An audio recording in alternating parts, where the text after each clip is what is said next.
પેલા કબોન ટબોન બેઠા બેઠા શું કરો લ્યા? માણેકપરા સ્ટેશન ઉપર રસિકભાઈ ને રિક્ષા લઈને આવ્યા ધંધો કરવા માટે. કેવો છે રસિકભાઈ ધંધો?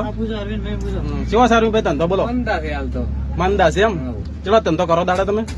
દાડે તો મારો કીક ની માગો ભીખ ઈ વાળો છે.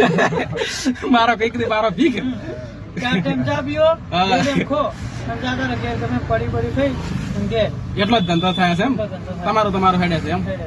Very good. તો જોવા મિત્રો રસિકભાઈ રિક્ષા આગે છે. રસિકભાઈ નું હેડે છે એમ. ઘેર લઈ જાવ હોય પણ પૈસા નહીં હોતા. શું કહો રસિકભાઈ? કશું હતું નહીં. આબુ આવે એ વાળી વાત છે. વખડા અબુ આવે એ વાળી વાત છે. તમારું અમારું અરવિંદભાઈ શું કેવું છે? જય માતાજી. આપડે તો જો અરવિંદભાઈ કે છે જય માતાજી. તો બીજું આપણે રસિકભાઈ તમે શું કહેવા માંગો છો? તો મિત્રો આ અમારા અનિલભાઈની ચેનલ છે, તો આ ચેનલને લાઈક શેર અને સબસ્ક્રાઇબ કરો. જય માતાજી. જય માતાજી.